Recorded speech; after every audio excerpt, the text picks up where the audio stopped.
My husband and I, we moved from Georgia to Bluffton, and we didn't have any family members, and we were struggling financially. Our grocery bills were just so high, and we only had one income, so we needed like a little extra help. And that's when I found out about Bluffton Self Help. So when a neighbor comes to Bluffton Self Help actively in crisis, often the first thing that I offer is dignity and empathy to make sure that they know that they have a trusted person that they can talk to. So initially, I came here for the market. I never seen anything like that, where you come in and you shop like it's a grocery store. The market is our magnet. This is usually where most families start their journey with us. In the market, we provide dignity and choice. This is also where our neighbors interact with our volunteers and with our team. It is really our first opportunity to create trust with our neighbors. They also provide us with diapers, baby wipes, so it was just a big help for us when we were struggling financially. Be it food insecurities, clothing, housing, financial assistance, educational opportunities, it runs the gamut in so many ways of just meeting them where they need to be. Some people just need someone to talk to, and just being that shoulder for our neighbors to lean on really gives them the opportunity to open up and share what they're going through.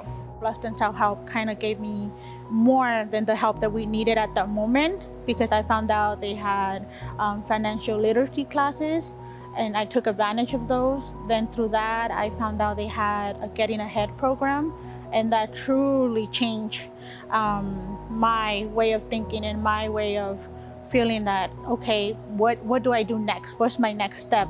We have so many people that have improved their lives via our ESL classes and our GED programs, to where they're moving through the programs where they graduated from GED, but now they're applying for the Ida Martin Scholarship, and now they're pursuing higher education that they didn't even think was possible maybe even 2 years ago, just because they walked in through the hub doors. Our work doesn't happen without our volunteers. We have more than 350 volunteers who are helping us deliver our programs and services. These are folks from all walks of life. Honestly, I saw an ad on Facebook. In fact, it was more of a, hey, we really need people to step up. We're short teachers this semester. I had never taught anything before in my life.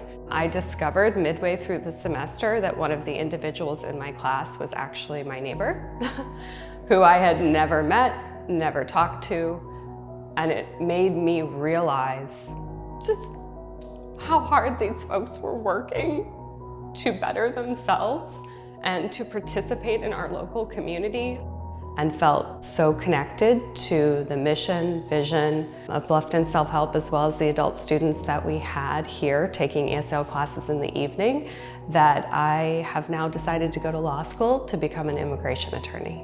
The biggest part of the English as a Second Language program is that it allows people to connect with one another and communicate. And communication is key to being able to not only engage within your community, but to receive all the benefits and enjoyment that comes with that.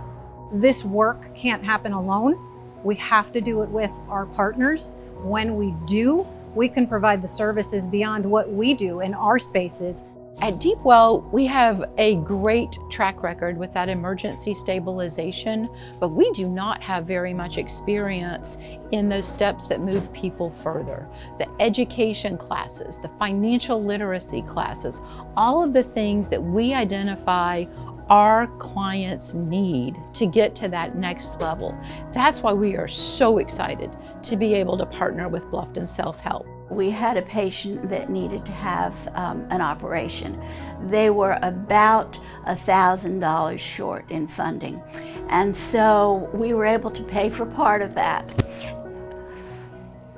And then I called Bluffton Self Help, and they were able to pay for the other part. And literally within an hour of this operation being scheduled, we were able, with these two organizations, were able to get the money that this patient needed for her operation. Without having Bluffton Self Help in our community, there would be so many needs that would not be met. We would have a lot more homeless people. We have many families that would go hungry, many children that would not be fed.